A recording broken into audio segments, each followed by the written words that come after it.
आप सभी साथियों का स्वागत है हमारे YouTube channel QCC online classes में। आज हम आपके सामने B.Ed 104 कोड के विषय का आंसर की बताने वाले हैं। इसमें कुछ क्वेश्चन ऐसे हैं जो कन्फ्यूजन्स हैं, उसका मैं आपको सटीक चीज़ बताऊंगा जिससे आप कंफर्म हो जाएंगे। तो फ्रेंड्स, एक एक क्वेश्चन को बारी बारी देखते हैं। वीडियो पसंद आए तो अपने सभी मित्रों को जरूर शेयर करें। चैनल पर पहली बार हो तो चैनल को सब्सक्राइब करके बेल आइकन को प्रेस करें। फ्रेंड्स, पहला क्वेश्चन आपका है कि शिक्षा के 4 स्तंभ हैं। आपको मैं बता दूं, शिक्षा के 4 स्तंभ में जानना, सीखना, करना, एक साथ रहना, ये सभी है। इसलिए इसका डी ऑप्शन सही है, उपरोक्त में से सभी। क्वेश्चन नंबर दूसरा है, गांधी जी ने प्राथमिक शिक्षा के संबंध में क्या कहा था?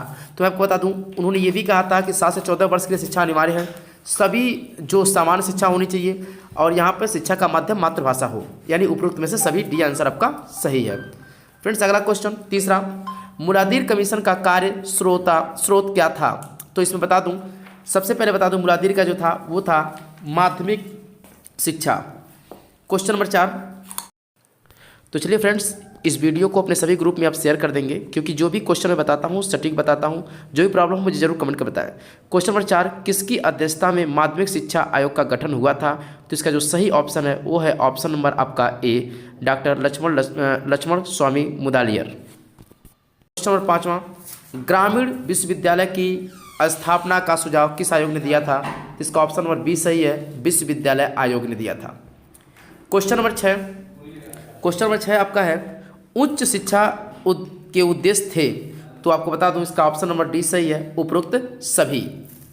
क्वेश्चन नंबर 7 है, शिक्षा नीति 1954 किसके द्वारा तैयार की गई थी?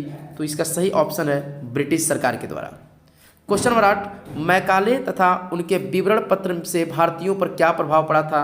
तो इसका सही ऑप्शन है ऑप्शन नंबर डी, उपरोक्त सभी।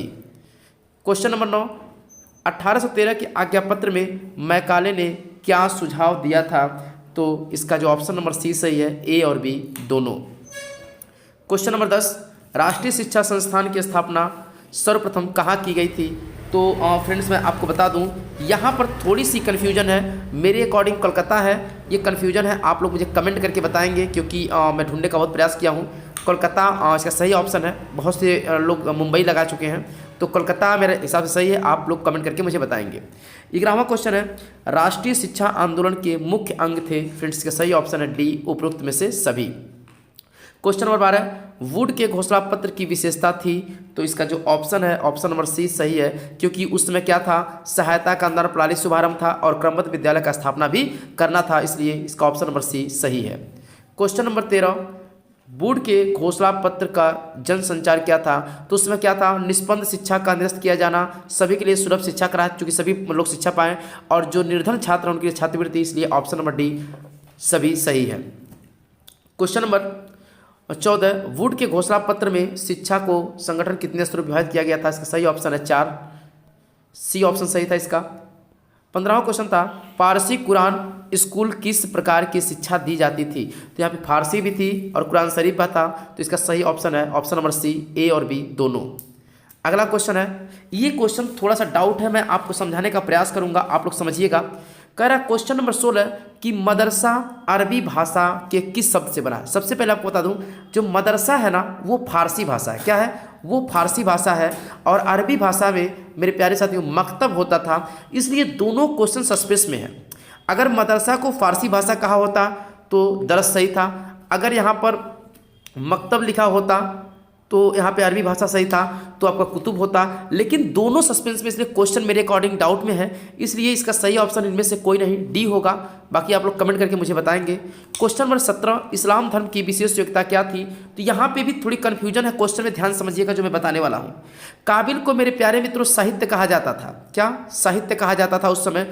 और जो फाजिल थे उन्हें तर्कशास्त्र की बुद्धि थी, जो आमिल थे उन्हें धर्मशास्त्र का ज्ञाता था। यानी अगर ये तीनों मिलाया जाए तो यहाँ पे अगर ऑप्शन होता ये सभी, तब जाके आप उसको सही कर पाते, क्योंकि सब जो काबिल, फाजिल और आमिल था इनमें अलग अलग मत था। लेकिन यहाँ प्रश्न में कहा गया है इस्लाम धर्म में विशेष योग्यता प्राप्त करने वाले को, तो विशेष योग्यता किसको प्राप्त? जिसको सभी योग्यता प्राप्त हो, यानी साहित्य, तर्कशास्त्र, धर्मशास्त्र, उसी को विशेष योग्य, इसलिए इनमें से कोई नहीं मेरे अकॉर्डिंग सही है। आपका क्या राय है वो मुझे कमेंट करके बताएंगे, क्योंकि मैंने आपको तीनों ऑप्शन का यहाँ पे मत दे दिया।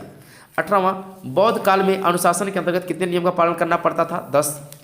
ऑप्शन नंबर सी सही है। अगला क्वेश्चन है आपका कि वैदिक कालीन शिक्षा प्रणाली की विशेषता नहीं थी। तो मेरे प्यारे मित्रों, मैं बता दूं, शिक्षा की मनोवैज्ञानिक संरचना नहीं थी।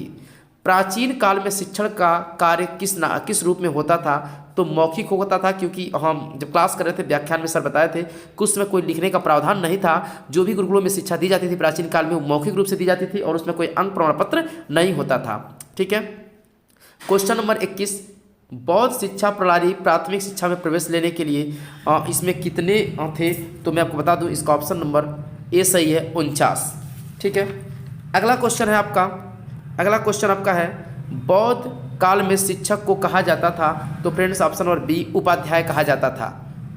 क्वेश्चन नंबर 23, बौद्ध काल में बालक को शिक्षा ग्रहण करने के लिए कौन संस्कार होता था? जानते हैं, पबज्जा संस्कार, ऑप्शन नंबर ए सही है। उपनयन संस्कार पूछा होता तो ये किस में होता था? ये होता था वैदिक काल में। ठीक है, इसलिए ऑप्शन नंबर ए क्या है? सही है। 24वां, वैदिक काल में शिक्षा का मुख्य उद्देश्य क्या था? तो मैं बता दूं, वैदिक काल में आध्यात्मिक का विकास करना था, क्योंकि शारीरिक नैतिक नहीं था, उसमें आध्यात्मिक आत्मा को परमात्मा परलौकिक ज्ञान की प्राप्ति करना था। अगला क्वेश्चन है क्वेश्चन नंबर 25, SNDT की स्थापना किसने की थी? महर्षि डॉक्टर धोडो केशव कर्वे ने की थी। ऑप्शन नंबर ये आपका सही है। क्वेश्चन नंबर 26, प्रजातंत्र की शिक्षा का उद्देश्य क्या था? आप जानते हैं, प्रजातंत्र प्रजा के लिए, प्रजा के हित में। तो प्रजातंत्र का मूल्यों का विकास करना और सामाजिक रूप से विकास करना, इसलिए ऑप्शन नंबर सी सही है, ए और बी दोनों। क्वेश्चन नंबर 27, किस अनुच्छेद को कहा गया कि किसी नागरिक को वंश धर्म जात में? तो मैं आपको बता दूं, इसका जो ऑप्शन डी सही है वो है 33 अनुच्छेद। क्यों सही है, मैं इस पर आपको थोड़ा तर्क दे दूं। क्योंकि अनुच्छेद 33, क्योंकि यहाँ नहीं शब्द जुड़ा है, प्रतिबंध नहीं होगा, तो नहीं 33 क्यों होगा? क्योंकि 33 अनुच्छेद कहता है सशस्त्र बलों और पुलिस बलों के लिए ये दिया गया है अनुच्छेद 33, इसलिए ऑप्शन नंबर डी सही है। 28, भारत में राष्ट्रीय एकता का कौन सा साधन है? तो उपयुक्त सभी, ऑप्शन नंबर डी सही है। क्वेश्चन नंबर 29, राष्ट्रीय राधा कृष्ण मिशन आयोग ने मुख्य में किससे संबंध दिया? उच्च शिक्षा को संबंध दिया, क्योंकि इसे अंग्रेजी में हायर एजुकेशन कहते हैं। थोड़ी सी मैं आपको एक चीज़ बता दूं, उच्च शिक्षा किसे कहते हैं? विश्वविद्यालय को। तो राष्ट्रीय राधा कृष्ण आयोग ने विश्वविद्यालय आयोग का गठन किया था, उस आधार पे उच्च शिक्षा सही है। बहुत से लोग इनमें से कोई नहीं लगाए होंगे, ये थोड़ा सस्पेंस में है, लेकिन कन्फर्म मेरे हिसाब से है उच्च शिक्षा, क्योंकि विश्वविद्यालय को हम उच्च शिक्षा हायर एजुकेशन कहते हैं। आप मुझे कमेंट करके जरूर बताएंगे। 30वां क्वेश्चन है, विश्वविद्यालय अनुदान आयोग की स्थापना 1954 में की गई थी। अगला क्वेश्चन है, भारत सरकार अधिनियम 1935 कब हुआ था? तो इसका सही ऑप्शन 1937 है। इसका सही ऑप्शन 1937 है, ऑप्शन नंबर सी। 32वां क्वेश्चन है, राष्ट्रीय शिक्षा नीति 1986 की प्राथमिक 1 से 5 तक क्या थी? तो फ्रेंड्स ये भी क्वेश्चन थोड़ा सस्पेंस में है। क्वेश्चन क्या सस्पेंस में आपको मैं बता दूं, इस पर 1992 है, क्योंकि 1990-92 था, तो इसमें थोड़ा सस्पेंस है। तो मेरे अकॉर्डिंग 1992 है। आपका क्या सही है वो मुझे कमेंट करके बताएंगे। वर्धा शिक्षा सम्मेलन को किस नाम से जानते हैं? तो अखिल भारतीय राष्ट्रीय शिक्षा सम्मेलन के नाम से जानते हैं। अगला क्वेश्चन है, वुड घोषणा पत्र के कितने अनुच्छेद थे? तो फ्रेंड्स आपको बता दूं, वुड अनुच्छेद के क्या थे? 100 थे, ऑप्शन नंबर बी सही है। 35वां क्वेश्चन है, भारतीय शिक्षा आयोग का गठन कब हुआ था? फ्रेंड्स का सही ऑप्शन है 1854 ईस्वी में। हंटर आयोग के माध्यमिक शिक्षा क्या था? तो जब हंटर कमीशन ने दिया था तो उस समय देसी और अंग्रेजी शिक्षा दोनों पर जोर दिया था, क्योंकि जब भारत में शिक्षा का प्रसार होता था तो उसमें लोग देसी भाषा को सीखना पसंद करते थे और अंग्रेजी के अनुसार अंग्रेजी भी उसमें प्रचलित था। राष्ट्रीय शिक्षा नीति क्या था? तो ये सभी लोग जानते हैं, 29 जुलाई 2020 को ये लागू हुआ था। 5-3-3-4 पे लागू था, ऑप्शन नंबर बी आपका सही था। क्वेश्चन नंबर 38, विभिन्न उच्च शिक्षण संस्थान में से अंकों को क्रेडिट किया जाता था? तो एकेडमिक बैंक ऑफ क्रेडिट में किया जाता था। और क्वेश्चन नंबर 39 है, क्या महिला शिक्षा समिति का गठन कब हुआ था? तो फ्रेंड्स आपको बता दूं 1958 में हुआ था, ऑप्शन नंबर बी। और हंसा मेहता की समिति क्या थी? उस समय स्त्री और पुरुष को समान शिक्षा देना था, स्त्री पुरुष के लिए भिन्न भिन्न पाठ्यक्रम होना था, इसलिए उपरोक्त में से दोनों ए और बी दोनों सही है। तो मेरे अकॉर्डिंग जितना भी क्वेश्चन बताया, इसमें कोई भी डाउट होगा आप मुझे प्लीज़ कमेंट करके बताएंगे। और वीडियो पे पहली बार हो तो वीडियो को प्लीज लाइक और शेयर जरूर करें, और चैनल को सब्सक्राइब नहीं किया अभी तक तो चैनल को सब्सक्राइब करें। धन्यवाद।